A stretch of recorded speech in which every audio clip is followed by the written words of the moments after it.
मागील भागात आपण पाहिलं, रात्री जेवणानंतर थोड्या गप्पा मारून शौर्य श्रुतीला घेऊन त्यांच्या रूममध्ये गेला. श्रुती आणि तो एकमेकांच्या मिठीत गप्पा मारत बसले. श्रुती ट्रेनिंगमधल्या गमतीजमती शौर्याला सांगत होती आणि शौर्य तिला वेड्यासारखा एकटक बघत बसला होता. आता पुढे. शौर्य आणि श्रुतीचं नातं एकमेकांच्या सहवासात अधिकच खुलू लागलं होतं. दोघांनाही एकमेकांची ओढ लागली होती. शौर्य कॉलेज सांभाळून जमेल तेवढी श्रुतीची काळजी घेत होता. तिच्या येण्यानं राज्याध्यक्षांचं घर पुन्हा हस्तखेळतं झालं होतं. ती घरी आल्यामुळं सगळेच खूप आनंदात होते. 8 दिवसांनी अक्कासाहेबांच्या सांगण्यावरून कावेरीबाईंनी घरात सत्यनारायणाची पूजा ठेवली होती. श्रुतीच्या माहेरच्यांनाही आमंत्रण दिलं होतं. शौर्याने त्याच्या मित्रांना आणि कॉलेजमधील स्टाफ सगळ्यांना पूजेचं आमंत्रण दिलं होतं. त्याला आता सगळ्यांना श्रुती त्याची पत्नी आहे हे सांगायचं होतं. पूजेचा दिवस उजाडला. श्रुती जरा लवकर उठली होती. शौर्यही जिम करून लवकरच घरी आला होता. घरात पूजा असल्यामुळं श्रुतीच्या आईनं तिला साडी नेसायला सांगितली होती. श्रुतीचा एक हात बँडेज असल्यामुळं तिला साडी नेसता येत नव्हती. तिची साडी नेसण्याची धडपड सुरू होती. इतक्यात शौर्य बाथरूममधून बाहेर आला. नुकताच तो आंघोळ करून आला होता. श्रुतीची धडपड पाहून तो स्वतः पुढे आला. याआधीही त्यानं श्रुतीला 1-2 वेळा साडी नेसायला मदत केली होती. शौर्य तिच्या जवळ आला. तो शर्टलेस होता. त्याला तसं पाहून तिनं झटकन डोळे बंद केले. काय झालं? शौर्याने विचारलं. ते तुम्ही शर्ट घाला आधी, श्रुती त्याला म्हणाली. का? तो म्हणाला. शर्ट घाला ना, श्रुती त्याला पुन्हा म्हणाली. पण शौर्याने नकार दिला. त्यानं श्रुतीच्या नाजूक गोऱ्यापान कमरेवर स्वतःचं बोट फिरवलं तशी श्रुती शहारली. शौर्य नुकताच आंघोळ करून आला होता. त्यामुळे त्याच्या शरीराचा सुगंध तिला वेड लावत होता. त्यात शौर्य जिम करत असल्यामुळं त्याची ती बॉडी उफ. शौर्याने तिला मागूनच मिठीत घेतलं आणि अलगद तिला साडी नेसवू लागला. त्याच्या हर एक स्पर्शानं श्रुती अंग मोहरत होती. शौर्याने तिला साडी नेसवली आणि पुन्हा तिला मागूनच मिठीत घेतलं. श्रुती, इतकं बोलून शौर्याचे ओठ तिच्या मानेवर, तिच्या उघड्या पाठीवर फिरू लागले. श्रुतीनं उजव्या हातानं शौर्याचा हात घट्ट धरून ठेवला होता. शौर्याने तिला खांद्याला धरून स्वतःकडे वळवलं आणि तिच्या ओठांवर ओठ टेकवणार इतक्यात कावेरीबाई जोरजोरात दरवाजा वाजवू लागल्या. ओ गॉड, ही मॉम पण ना, हिला आत्ताच यायचं होतं. त्याचं बोलणं ऐकून श्रुती मात्र जोरजोरात हसू लागली. शौर्याने त्याचं टी-शर्ट अंगात घातलं आणि श्रुतीला म्हणाला, हसू नकोस हा, ह्या सगळ्याचा बदला मी लवकरच घेणार आहे. बोलतच शौर्याने दरवाजा उघडला. अरे किती उशीर शौर्य, पूजेला सुरुवात होईल आणि हे काय, तू अजून तयार नाहीस? असं बोलतच कावेरीबाई रूममध्ये आल्या. श्रुतीला ग्रीन कलरच्या साडीत बघून त्या चाट पडल्या. अगं, साडी कशी नेसलीस? त्या तिला न्याहाळत बोलल्या. श्रुतीनं डोळ्यांनीच त्यांना शौर्याने असं खुणावलं. तसं त्यांच्या चेहऱ्यावर भलं मोठं हसू आलं. चला, बायको आल्यावर तरी माझा मुलगा सुधारला असं म्हणून हसतच त्या तिची बाकीची तयारी करू लागल्या. मॉम, मी कधी बिघडलो होतो? पण शौर्याने कावेरीबाईंना विचारलं. त्या आणि श्रुती मात्र त्याच्या ह्या प्रश्नावर जोरजोरानं हसत होत्या. तुम्ही नका फार विचार करू, तुमचं आवरा, श्रुती त्याला हसतच म्हणाली. शौर्याने दोघींकडे पाहिलं आणि गुपचूप कपाटातले त्याचे कपडे काढू लागला. कावेरीबाई श्रुतीचं आवरून खाली निघून गेल्या. त्या गेल्या की शौर्याने पटकन दरवाजा लावला आणि तो पुन्हा श्रुतीजवळ आला. त्यानं पटकन श्रुतीच्या ओठांचा ताबा घेतला. दोघेही त्यांचं आवरून खाली आले. गुरुजीही आलेच होते. श्रुतीच्या हाताला गोळी लागल्यामुळं अधिकराव आणि कावेरीबाई पूजेला बसल्या होत्या. शौर्याची नजर काही केल्या श्रुतीवरून हटत नव्हती. ती त्याला डोळ्यांनीच पूजेकडे लक्ष द्या म्हणून खुणावत होती. काही वेळातच पूजा आणि त्यानंतर आरती झाली. शौर्य आणि श्रुतीने सगळ्यांचे आशीर्वाद घेतले. तोही आज कमालीचा हँडसम दिसत होता. त्यानेही श्रुतीला मॅचिंग कुर्ता घातला होता. पूजा सुरू असतानाच तिच्या घरचे आले होते. श्रुतीचं घर पाहून आजी मात्र खूपच खुश झाली.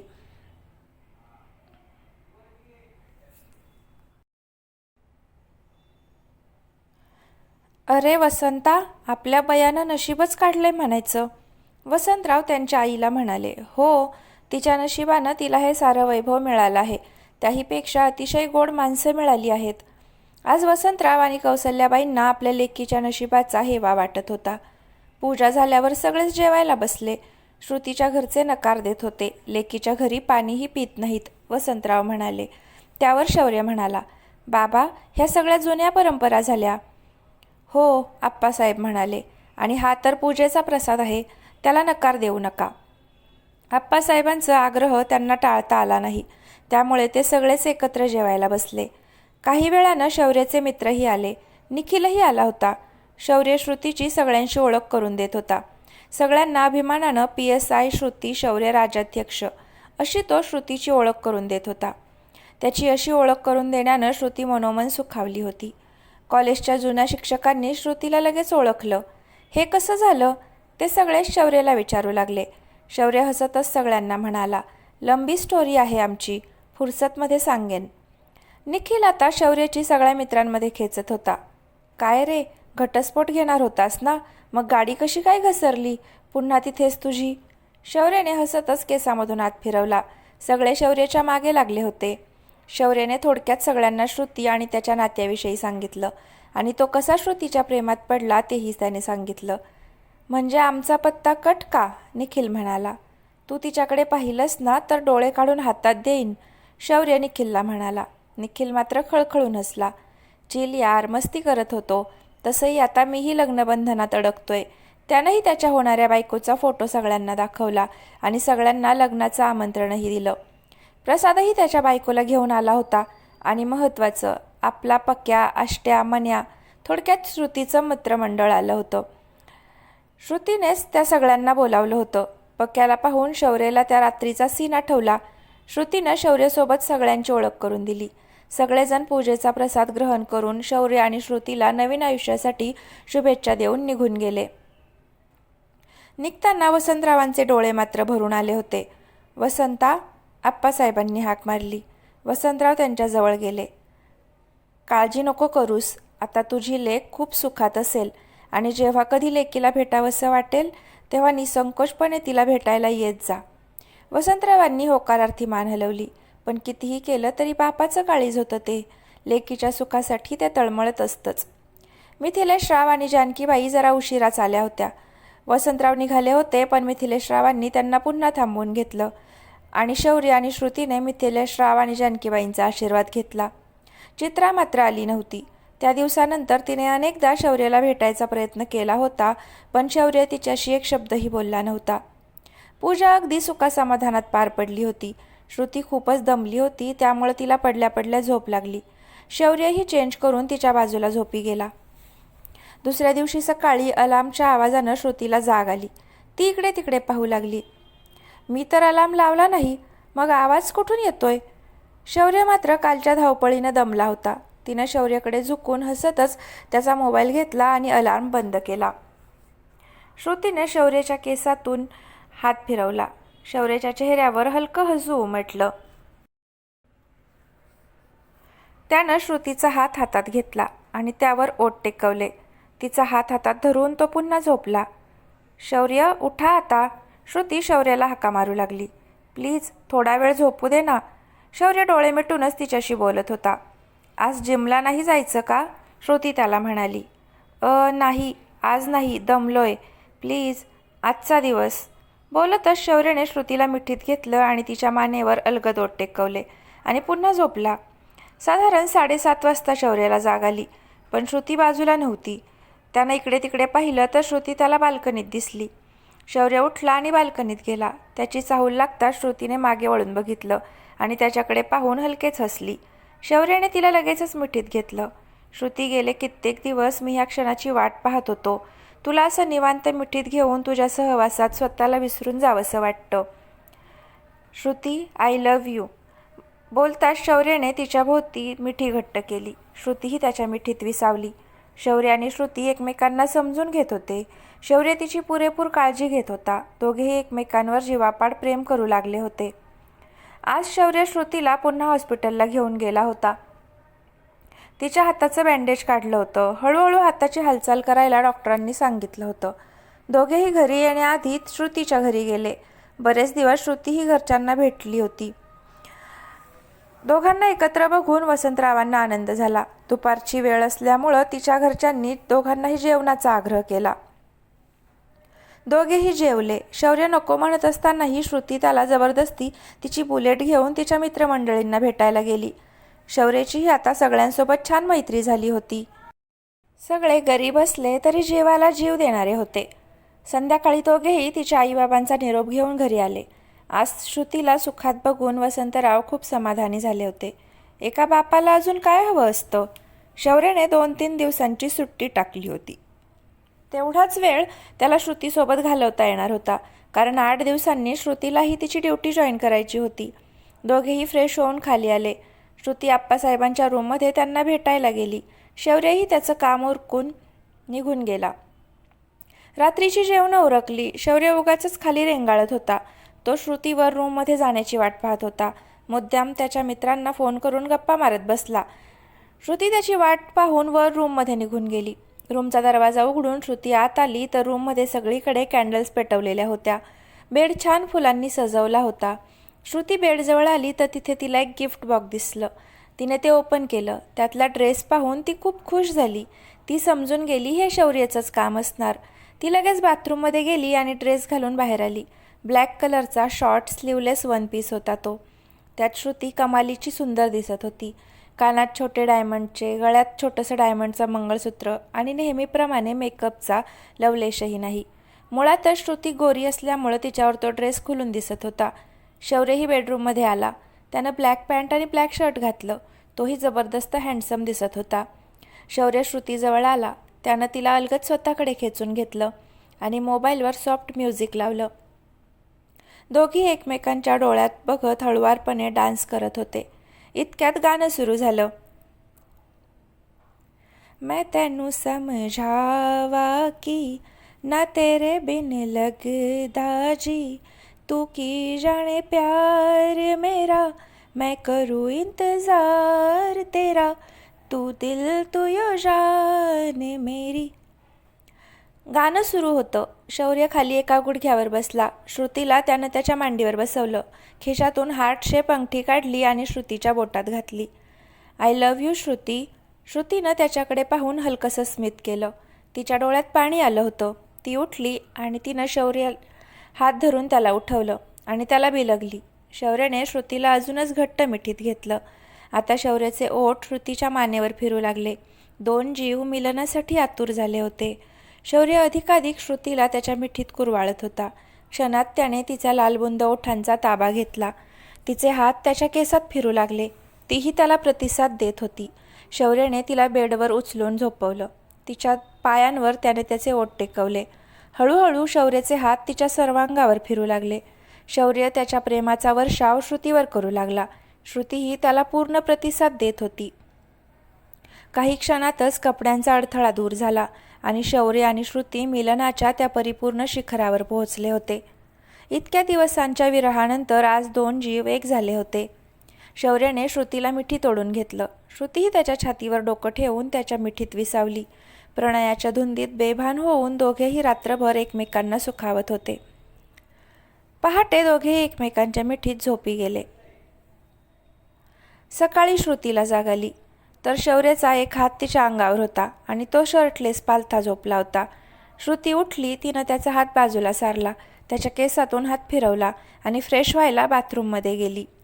घाईतच श्रुती बाथरूममध्ये जाताना कपडे न्यायला विसरली. आंघोळ झाल्यावर तिच्या लक्षात आलं की ती कपडे न्यायला विसरली आहे. तिनं स्वतःभोवती फक्त टॉवेल गुंडाळला आणि बाथरूमचा दरवाजा थोडासा उघडून ती शौर्याला हाका मारू लागली.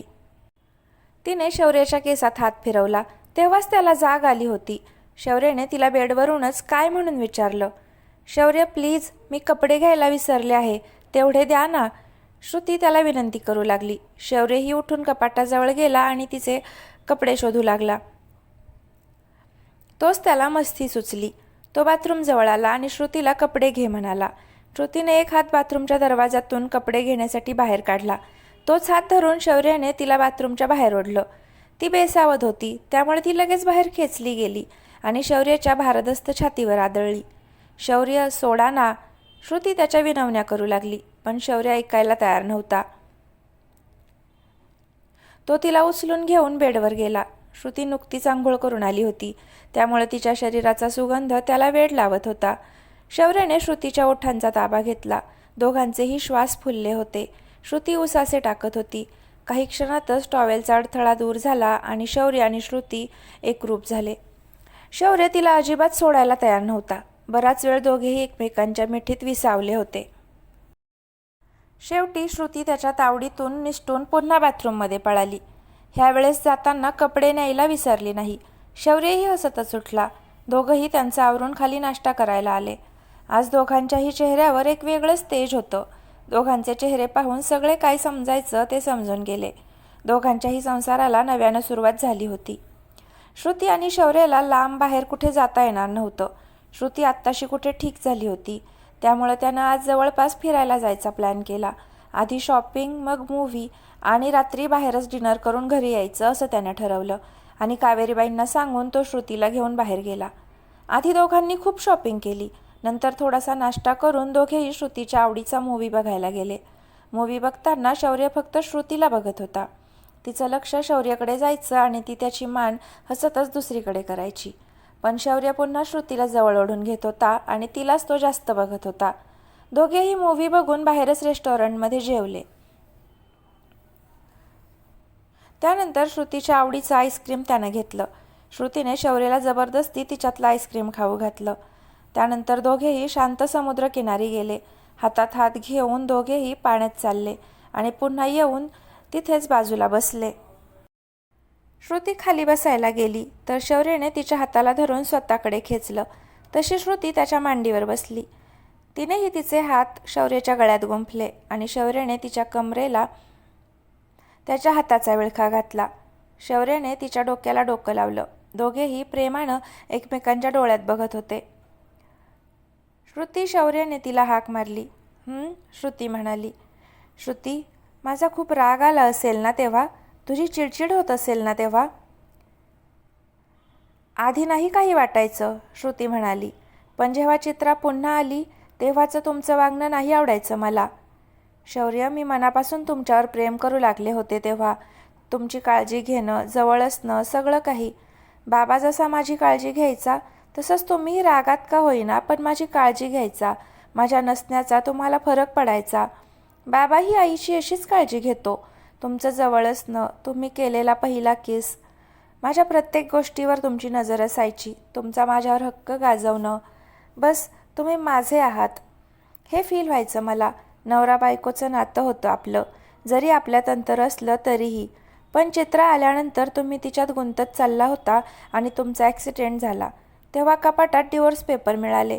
खूप त्रास झाला तेव्हा. माझं काहीतरी माझ्या हातातून निसटणार आहे ह्याची जाणीव झाली. तसंही प्रेम माझं जडलं होतं तुमच्यावर. तुमचं नव्हतं म्हणून मग मीच तुमच्या आयुष्यातून जाण्याचा निर्णय घेतला.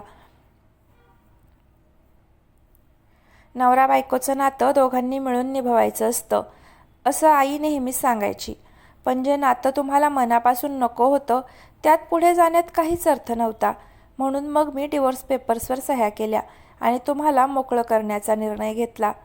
शौर्य, एक विचारू? श्रुती त्याला म्हणाली. विचार ना सोना. तिला आता हसू आलं. ते म्हणजे तुम्ही चित्राशी लग्न करणार होतात ना? लबाड, सगळं ठाऊक आहे पण त्याच्या तोंडून ऐकायचंय. हो, करणार होतो. पण तुझं जवळ असणं, ज्या प्रकारे तू माझा ॲक्सिडेंट झाल्यावर काळजी घ्यायचीस त्यात मी तुझ्यात गुंतत चाललो होतो. शिवाय तुझं प्रसादसोबत असणं मला अजिबात आवडायचं नाही. जेव्हा तू त्याच्यासोबत असायचीस तेव्हा मला खूप राग यायचा. तू माझी आहेस असं एक मन सांगायचं आणि माझ्याही नकळत मी तुझ्याकडे ओढला जात होतो. चित्रा जरी पुन्हा माझ्या आयुष्यात आली तरीही तू मला हवी होतीस. माझ्या मनात चित्राची जागा तू केव्हाच घेतली होतीस. तुझं दूर असणं मला सहन नाही व्हायचं. तू कुठेही गेलीस तरी येईपर्यंत मला तुझी काळजी वाटायची. आणि एक तुला चित्राच्या बाबतीत सांगायचं होतं. चित्राचं लग्न झालंय आणि ती शौर्याला फसवत होती ते सगळं काही त्यानं तिला सांगितलं. पण खरं सांगू का श्रुती, ट्रेनिंगवरून आल्यावर मी माझ्या फिलिंग्सविषयी तुला सांगणार होतो. मला आपल्या नात्यात पुढे जायचं होतं. पण त्याआधीच तू डिवोर्स पेपरवर सह्या करून निघून गेलीस. बोलताना शौर्याचा चेहरा पडला होता. श्रुतीनं दोन्ही हाताच्या ओंजळीत त्याचा चेहरा धरला. शौर्याचे डोळे पाणावले होते. श्रुती, जे काही घडलं त्यावेळी मी ते मुद्दाम नाही केलं. आपलं लग्न ज्या परिस्थितीत झालं होतं त्यामुळे ते सगळं घडत गेलं. करशील ना मला माफ? तुझी सोबत हवी आहे मला आयुष्यभरासाठी. श्रुतीने मानेनेच त्याला होकार दिला आणि त्याच्या ओठांवर ओठ टेकवले. शौर्य तिला पुरेपूर प्रतिसाद देत होता. विरहानंतरचं प्रेम काही औरच असतं. थोडा वेळ एकमेकांच्या मिठीत घालवून दोघेही घरी आले. रात्रभर दोघेही प्रणयाच्या धुंदीत एकमेकांना सुखावत होते. शौर्य आणि श्रुतीच्या संसाराला खऱ्या अर्थानं आता सुरुवात झाली होती. 2-3 दिवसांनी श्रुती तिच्या ड्युटीवर हजर झाली आणि शौर्य त्याच्या कॉलेजवर जाऊ लागला. त्यानं आता अधिकरावांना बिझनेसमध्ये मदत करायचीही ठरवलं होतं. श्रुतीची ओळख दिवसेंदिवस तिच्या कामामुळं होत होती, पण जितकी ओळख तितकेच तिचे दुश्मनही वाढत होते. तिच्या बेधडक कार्याची दखल मोठे साहेब आणि इतर मान्यवरही घेत होते. बरेचसे बेकायदेशीर धंदे तिनं बंद केले होते. तिच्या कर्तृत्वामुळं तिचं नाव बऱ्यापैकी चर्चेत होतं. शौर्याला मात्र मनातून ह्या सगळ्याची भीती वाटायची. तिला काही होऊ नये याचीच त्याला जास्त काळजी वाटायची. आधीच एकातून सुखरूप बाहेर पडली होती. आजकाल तिचा अल्लडपणा कमी झाला होता. एखाद्या जबाबदार व्यक्तीसारखी ती वागायची. कधीकधी शौर्याकडे हट्टीपणा करायची आणि शौर्य तिचा तो हट्ट, तिचे लाड त्याच्या परीनं पूर्ण करायचा. शौर्यही बिझनेसमध्ये चांगलाच रुळला होता. कॉलेज करून बिझनेसही तितक्याच हुशारीनं तो सांभाळत होता.